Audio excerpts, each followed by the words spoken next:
नमस्कार विद्यार्थी मित्रमैत्रिणींनो, मी वंदना तायडे. अभ्यासमाला चॅनलवर आपले सहर्ष स्वागत. मराठी व्याकरण सर्वांसाठी या मालिकेअंतर्गत आज आपण शब्दसिद्धीच्या पहिल्या भागात पाहणार आहोत. तत्सम, तद्भव, देशी व परभाषीय शब्द. आपल्या भाषेत आलेले शब्द मूळचे कुठल्या भाषेतले आहेत याचा शोध घेणे म्हणजे त्या शब्दाची व्युत्पत्ती शोधणे.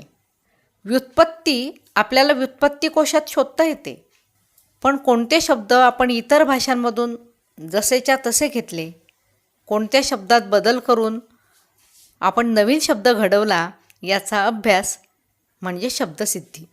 शब्द कसा तयार होतो, सिद्ध होतो याचा अभ्यास म्हणजे शब्दसिद्धी होय. भाषेतल्या शब्दाचे वर्गीकरण दोन प्रकारे करता येते. सिद्ध शब्द. सिद्ध शब्द म्हणजे मूळ धातू किंवा मूळ शब्द. आणि दुसरा प्रकार साधित शब्द म्हणजे मूळ शब्दाला उपसर्ग, प्रत्यय वगैरे लागून तयार झालेला शब्द. आज आपण पहिल्या प्रकारात पाहणार आहोत सिद्ध शब्दाचे प्रकार. त्यातला पहिला प्रकार आहे तत्सम शब्द. आपली मराठी भाषा ही संस्कृत, प्राकृत या भाषांपासून तयार झालेली आहे. त्यामुळे त्यात संस्कृत भाषेतील शब्दांचा मोठा ठेवा आपल्या मराठी भाषेत आहे. संस्कृत भाषेतील अनेक शब्द जसेच्या तसे म्हणजे त्यांच्या रूपात काहीही बदल न होता मराठी भाषेत आलेले आहेत. आणि असे शब्द म्हणजे तत्सम शब्द. आता हे तत्सम शब्द कोणते ते बघा. माता, पिता, कन्या, पुत्र, भगिनी, मंदिर, देवालय, मूर्ती, भगवान, विष्णू, जगन्नाथ, गणेश, दर्शन, घंटा, दीप, नैवेद्य, प्रसाद, गंध, पुष्प, पर्ण, निर्माल्य, यज्ञ, अभिषेक, मंत्र, गायन, भजन, मोक्ष, बौद्ध. पुढचे शब्द बघा. अग्नी, जल, वायू, पृथ्वी, सूर्य, आकाश, तारा, प्रकाश, संध्या, भूगोल, अरण्य, नदी, वृक्ष, परंतु, आदी. हे शब्द जसेच्या तसे मराठीत आल्यामुळे काही शब्द आपल्याला तसेच्या तसेच लिहावे लागतात. लक्षात घ्या. भूगोल शब्द आपल्याला दीर्घ लिहावा लागतो. परंतु शब्दाला तला पहिला उकार म्हणजे ऱ्हस्व लिहावा लागतो. तसेच आदी शब्दाचे आहे, हे लक्षात ठेवा. आता पुढचे शब्द बघा. राजा, विद्यार्थी, विद्वान, संत, ऋषी, व्यक्ती, पुरुष, शिशु, वृद्ध, मित्र, गुरु, संगती, कवी, चंचू, पशु, मधु, अंध, कर, हस्त, मस्तक, नयन, प्रातःकाल, वाङ्निश्चय, जन्म, मृत्यू, स्वर्ग, नरक, पिंड, श्राद्ध, धर्म, दंड, सूत्र, ऐक्य, कार्य, संसार. पुढचे शब्द बघा. प्रीती, भीती, सन्मती, यथामती, घृणा, द्वेष, क्लेश इत्यादी. तत्सम म्हणजेच मराठीत वापरल्या जाणाऱ्या या संस्कृत शब्दांचे वैशिष्ट्य तुमच्या लक्षात आले असेल. यात जोडाक्षरं, ऋकार, रकार, रफार, विसर्ग हे जास्त आहेत. आता पुढचा प्रकार बघा. तद्भव शब्द. संस्कृत भाषेतील अनेक शब्द जसेच्या तसे न येता त्यांच्या रूपात काही बदल होऊन मराठी भाषेत आले आहेत. असे शब्द म्हणजे तद्भव शब्द. जोडाक्षरयुक्त म्हणजेच उच्चारायला कठीण वाटणाऱ्या संस्कृत शब्दांचे सोपे रूपांतर तद्भव शब्दांमध्ये झालेले दिसते. उदाहरणार्थ, ग्राम हा संस्कृत शब्द, त्याचा तद्भव शब्द तयार झाला गाव. त्याचप्रमाणे दूध, हात हे तद्भव शब्द आहे. त्यांचे कंसात दिलेले शब्द हे मूळचे संस्कृत शब्द आहेत.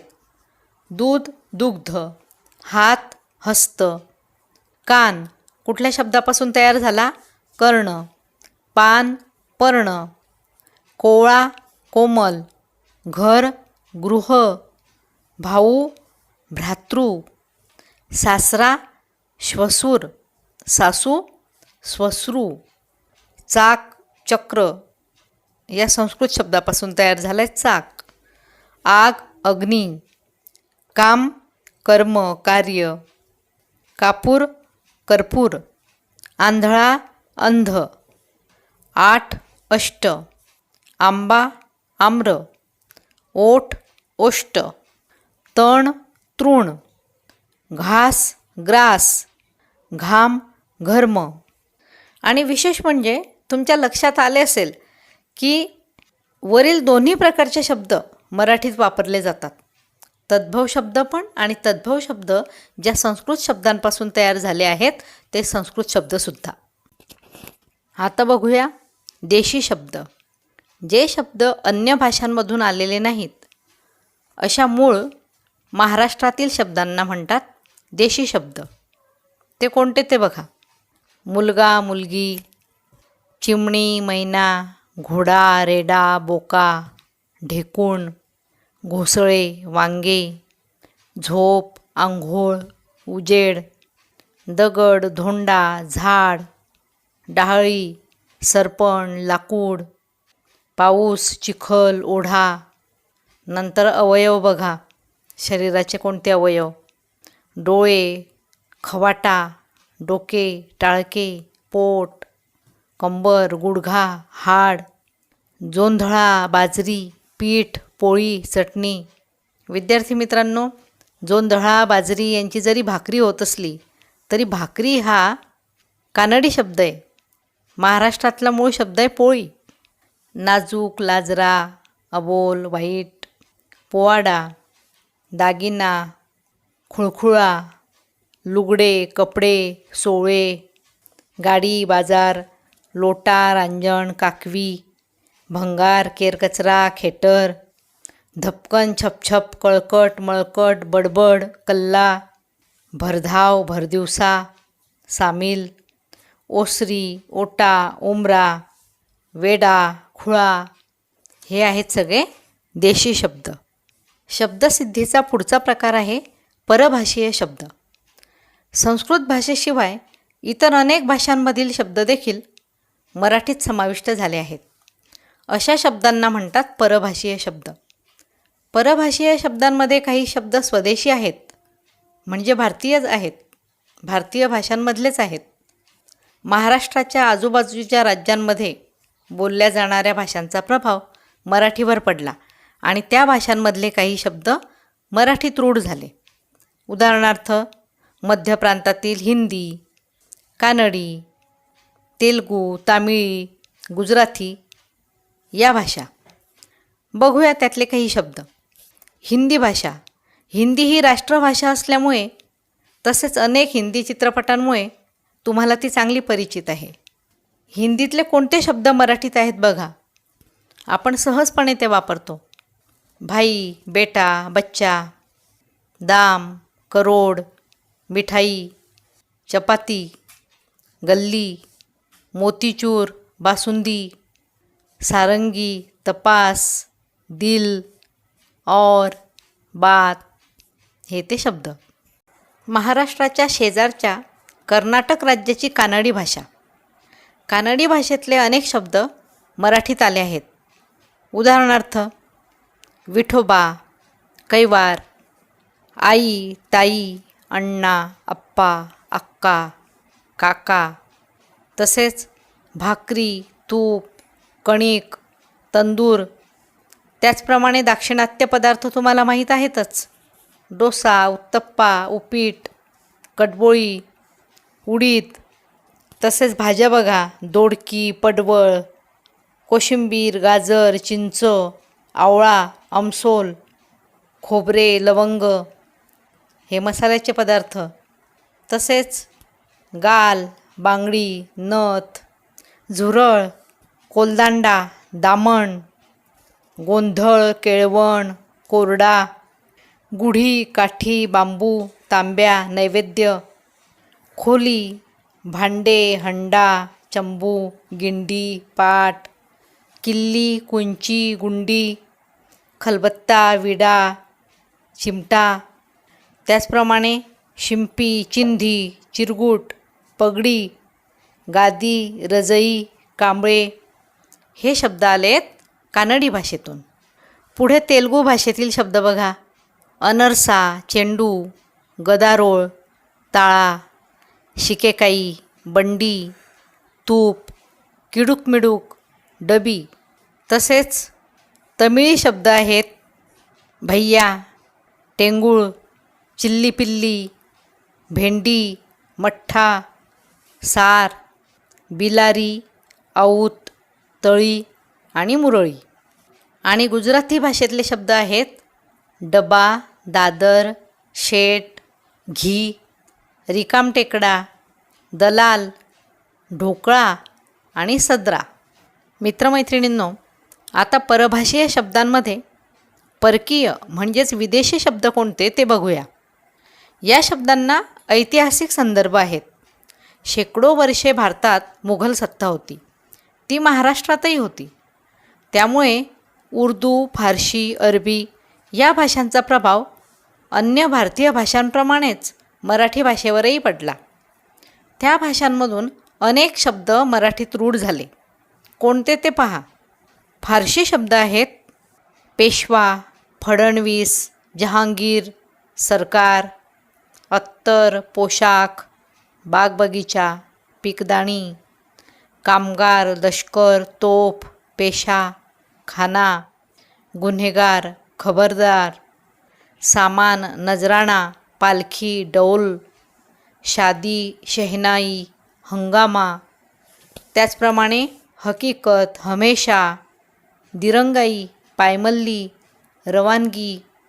तसेच तारीख, महिना, दस्तूर, अब्रू, तनखा, गरीब, खुमारी, खुराक हे शब्द आहेत फारशी. त्याचप्रमाणे अरबी भाषेतून आलेले अनेक शब्द आहेत बघा.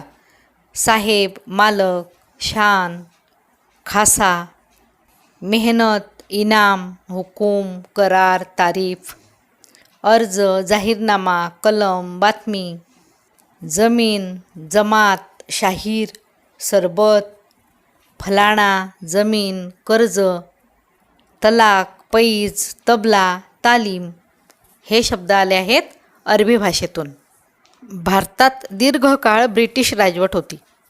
त्यामुळे इंग्रजी भाषेचा प्रभाव मराठी भाषेवर व लेखनावरही पडला आणि अनेक इंग्रजी शब्द मराठीत रूढ झाले. इतके की ते इंग्रजी आहेत हे सुद्धा लवकर लक्षात येत नाही. बघा, bat, ball, table, bus, conductor, driver, doctor, fee, hospital, nurse, doctor, patient, injection, sir, madam, office, pen, number, parcel, shirt, pant, button, dress, glass असे अनेक शब्द तुम्ही लिहू शकाल. गोव्यात अनेक वर्ष पोर्तुगीजांची सत्ता होती. त्यामुळे अनेक पोर्तुगीज शब्द आपल्या मराठीत आलेत. कोणते ते बघा. पगार, अलमारी, तिजोरी, बटवा, बटाटा, साबुदाणा, कोबी, पाव, बिस्किट, रोटी, लोणचे. त्याचप्रमाणे पपई, पेरू, फणस, अननस, हापूस, पायरी ही फळं, तंबाखू, चाबी, कंपू, पलटण, पाद्री, मेस्त्री, जुगार, तुरुंग, लिलाव, पुरावा, कर्नल, कमांडर, शिरपेच, टोपी, फीत, बायको हे सगळे शब्द पोर्तुगीज. अशा रीतीने अनेक देशी आणि विदेशी शब्दांनी आपली मराठी भाषा समृद्ध होत गेली. व्हिडिओ शांततेने पुन्हा बघा म्हणजे शब्द लक्षात राहतील. आपण पुढच्या भागात साधित शब्द पाहणार आहोत. चॅनल सबस्क्राईब करून ठेवा. धन्यवाद.